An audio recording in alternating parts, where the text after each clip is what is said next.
Hello friends, now today we'll move on to the next topic of mechanics, and that is friction. Now the last topic that we had covered is Newton's law of motion.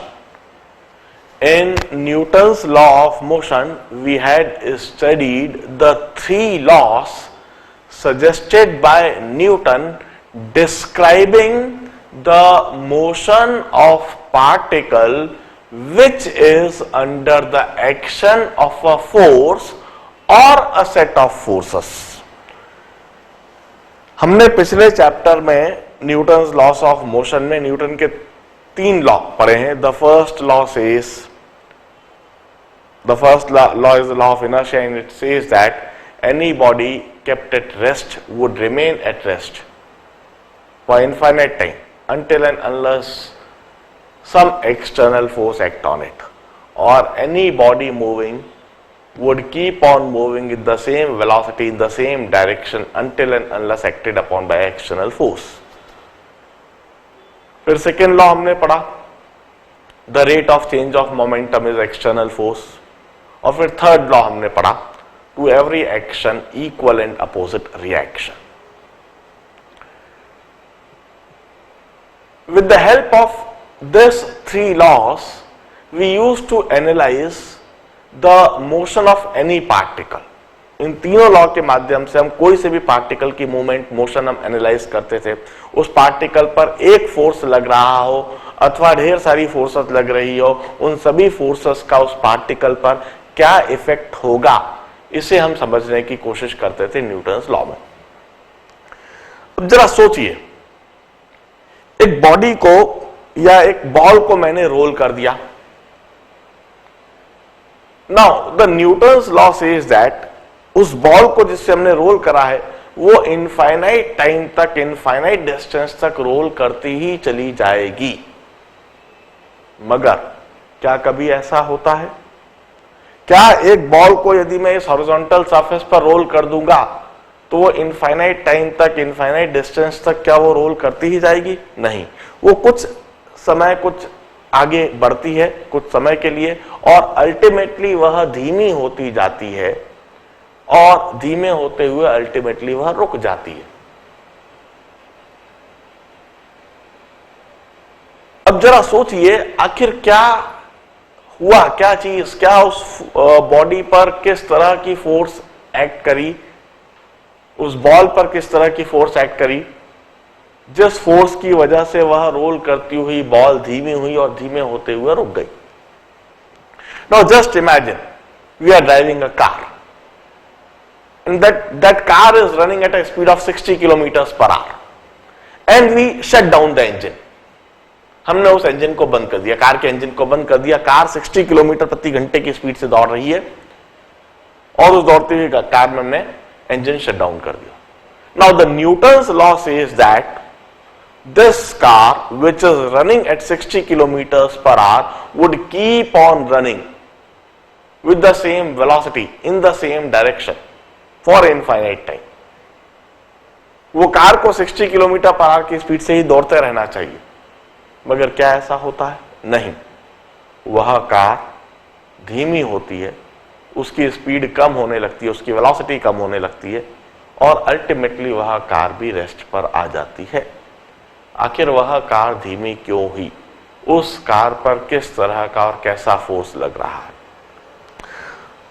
Just imagine अलमीरा, एक अलमीरा horizontal surface पर रखी हुई है, and a child pushing that almirah, a child applying a force on that almirah.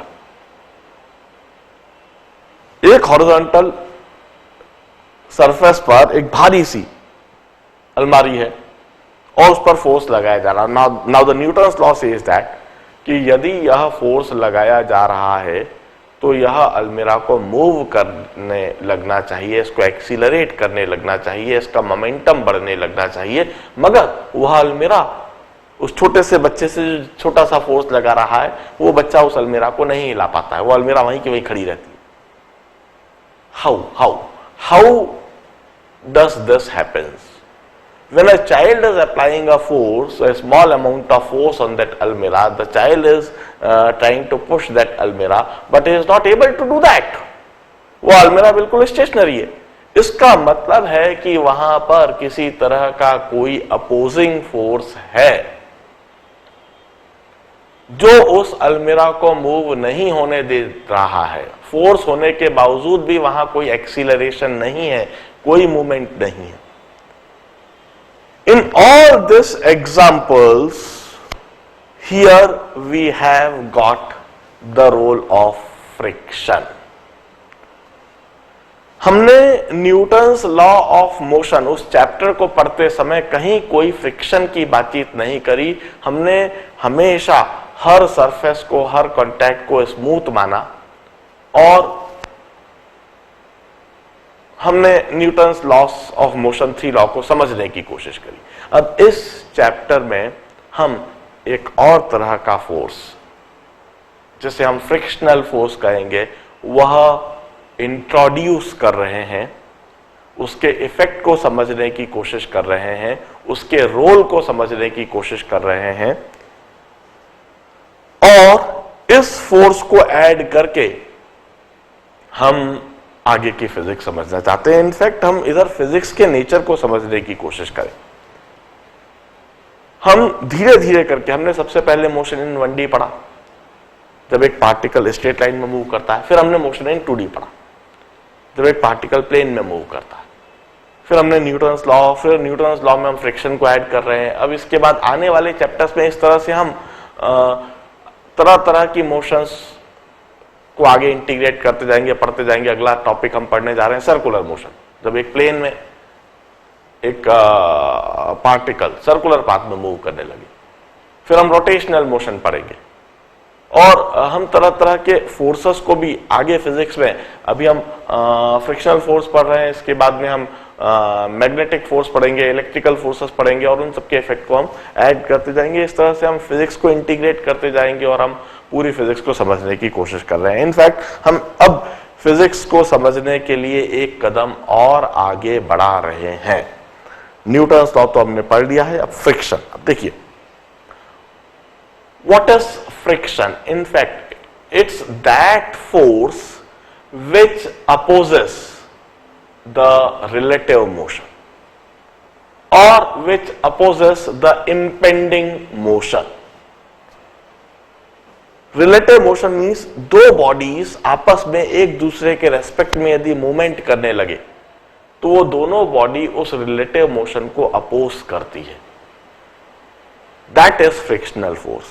Now what do you mean by impending motion?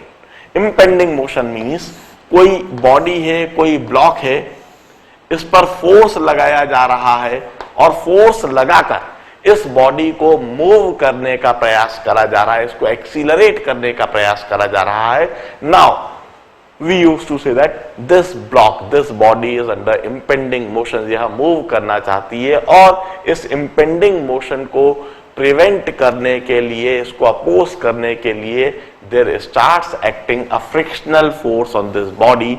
यह body जो एक भारी बॉडी, एक भारी सा क्रेट जमीन पर रखा हुआ है और मैं उसको धक्का दे रहा हूं, उसको पुश कर रहा हूं, उसको मूव करवाने की कोशिश कर रहा हूं और वह क्रेट मूव नहीं हो रहा है।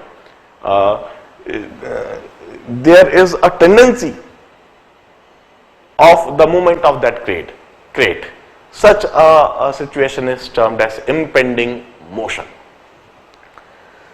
Frictional force is that force which opposes relative motion or impending motion. Ab, why do we have this frictional force? How do we have this frictional force? हम कहते हैं a surface may look smooth,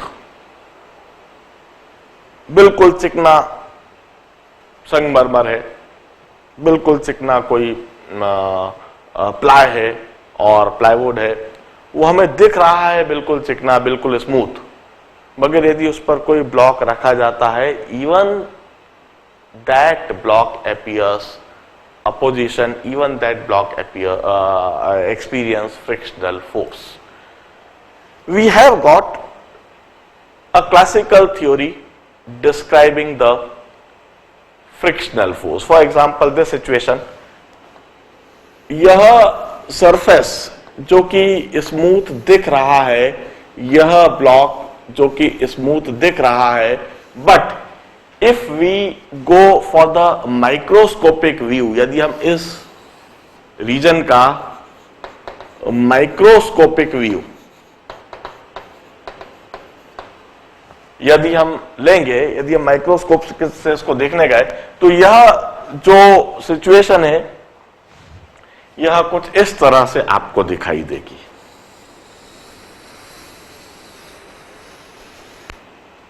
this is the surface when viewed through a microscope. Naked eye से देखने पर यह आपको चिकना हो सकता है, दिख रहा हो, मगर माइक्रोस्कोप से देखने पर वहां पर डिप्रेशंस और क्रस्ट और ट्रफ कुछ इस तरह से अप और डाउन यह चीज दिखेगी। और यह ब्लॉक जो हो सकता है आपको देखने में बहुत स्मूथ दिख रहा हो, मगर यह ब्लॉक भी माइक्रोस्कोप से देखने पर कुछ इस तरह से दिखेगा।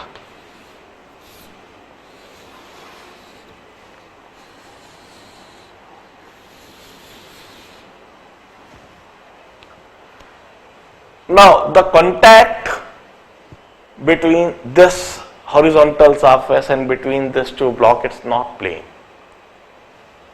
it's such a type of contact. Now when we apply a force in order to move this block, if we apply a force on the block in order to move it, now there appears a opposing force. हम कहते हैं यह जो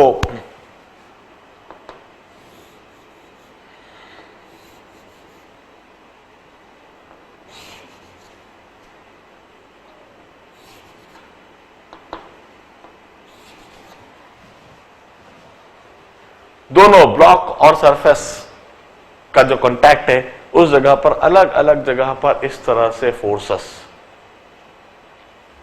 इस contact पर लगने लगेगा। This is the real और द प्रैक्टिकल सिचुएशन।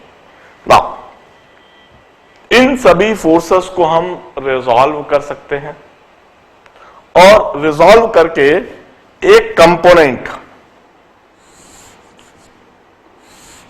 इन सभी का वर्टिकल अपवर्ड डायरेक्शन में लिया जा सकता है और इन सभी का एक कंपोनेंट हॉरिजॉन्टल डायरेक्शन में लिया जा सकता है। इन सभी फोर्सेस का जो वर्टिकल कंपोनेंट है, the sum total of all those component, we call it normal reaction, normal reaction, and we generally denote it by N, while the horizontal component of all these forces, इन सभी forces का जो horizontal component है, which is opposite to this force, applied force, which is opposite to the relative motion or the impending motion, यदि हम इस direction में force लगा रहे हैं, इस ब्लॉक को इस डायरेक्शन में मूव करवाने की कोशिश कर रहे हैं, तो इन सभी फोर्सेस का एक हॉरिजॉन्टल कंपोनेंट इसके अपोजिट डायरेक्शन में होगा। The sum total of all this forces we call it frictional force. We generally denote it by Fr and we call it frictional force. और इसी फ्रिक्शनल फोर्स के effect को हम इस chapter में समझना चाहते हैं, इसके रोल को समझना चाहते हैं। इनफैक्ट यह जो फ्रिक्शनल फोर्स है, यह कई जगह पर अनडिजायर्ड फोर्स होती है और कई जगह पर यह डिजायर्ड फोर्स होती है। कहां पर यह अनडिजायर्ड है और कहां पर यह डिजायर्ड फोर्स है, इन सब बातों को हम इस चैप्टर में आगे जाकर धीरे धीरे करके समझेंगे। नाउ वी यूज्ड टू से this is a classical concept in order to describe the frictional force, the origin of frictional force. Although हम आगे जाकर इस चैप्टर में यह बात डिस्कस करेंगे that this frictional force is independent of cross sectional area. It's independent of area of contact. It's independent of the area of contact. आगे जाकर मैं इस बात को समझाऊंगा. अब हम कहते हैं कि वाकई में यदि यह कंसेप्ट, यह थ्योरी होती, इसी की वजह से फ्रिक्शन होता, तो frictional force area of contact पर डिपेंड करती. जितना एरिया ऑफ कांटेक्ट कम होता, ये इफेक्ट कम होता और फ्रिक्शनल फोर्स कम होता, और जितना एरिया ऑफ कांटेक्ट ज्यादा होगा उतना ही इस तरह से कांटेक्ट पर ये इफेक्ट ज्यादा होगा और फ्रिक्शन फोर्स ज्यादा होगा. यदि वाकई में यह थ्योरी और यह कंसेप्ट सही है तो फ्रिक्शनल फोर्स को एरिया ऑफ कांटेक्ट पर डिपेंड करना चाहिए. But experiment and the further studies revealed that frictional force is independent of area of contact. what I'm trying to conclude is that this theory is not a perfect theory, not a theory that could be accepted or that could be 100% relied on. इसकी एक और वजह है, further experiment and observations revealed that if we polish a surface and smoothen it, यदि हम इस block के इस सरफेस को पॉलिश करें, इस हॉरिजॉन्टल सरफेस को पॉलिश करें, उसको बिल्कुल स्मूथ बनाएं, जितना अधिक हम पॉलिश करेंगे, जितना अधिक हम स्मूथ बनाएंगे, तो फ्रिक्शनल फोर्स उतना ही कम होती जानी चाहिए. But through experiment we observed that कि ज्यादा पॉलिश कर देने से और ज्यादा स्मूथ कर देने से फ्रिक्शनल फोर्स कम होने के बजाय उल्टा बढ़ जाती है. यदि हम हाईली पॉलिश्ड कॉपर सरफेस ले लें, highly polished copper surface, highly polished and plane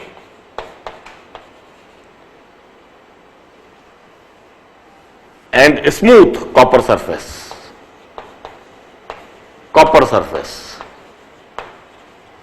और इसके ऊपर हम कॉपर का ही ब्लॉक रख दें. This is also a copper block, और यह कॉपर ब्लॉक भी हाईली पॉलिश्ड है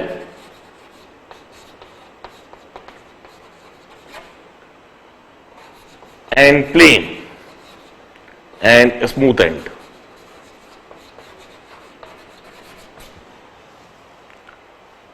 Now what do we think?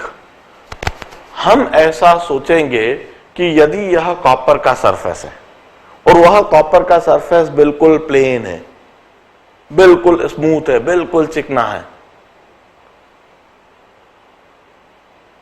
दिख रहा है चिकना, और इसके ऊपर हमने कॉपर का ही ब्लॉक रखा, वो कॉपर का ब्लॉक भी प्रॉपरली पॉलिश है, प्रॉपरली प्लेन दिख रहा है, बिल्कुल स्मूथ दिख रहा है, माइक्रोस्कोपिक व्यू उसका बिल्कुल प्लेन दिख रहा है. नाउ वी थिंक दैट अब इस जगह पर फ्रिक्शन होना ही नहीं चाहिए. There must be no frictional force acting. यदि हम इधर फोर्स लगाएं तो बिल्कुल इसको तेजी से एक्सीलरेट होते जाना चाहिए, मगर इसका ठीक उल्टा, यदि हम वाकई में यह एक्सपेरिमेंट करके देखें तो हम पाएंगे the frictional force here observed is enormously large. Here frictional forces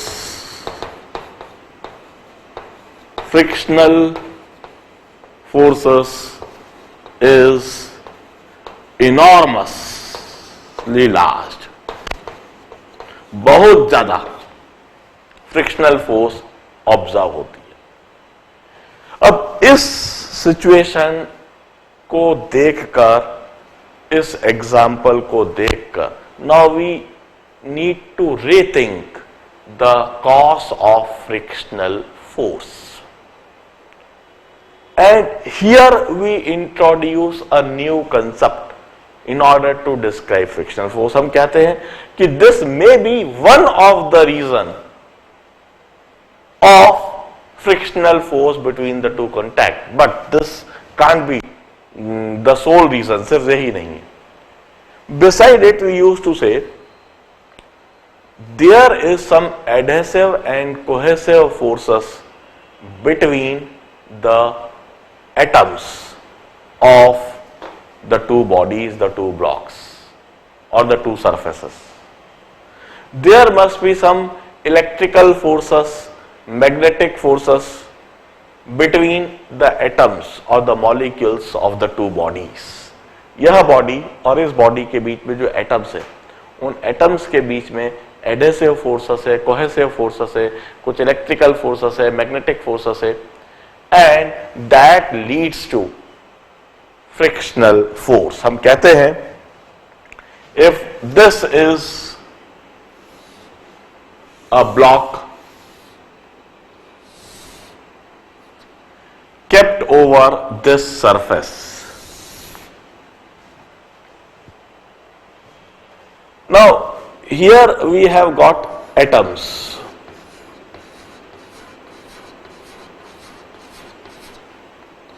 And molecules. Now there is some adhesive or cohesive forces between these atoms and molecules of this block and this surface.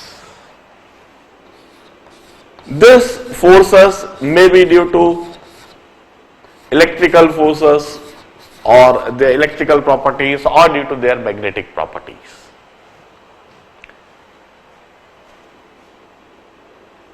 If the body is applied with a force,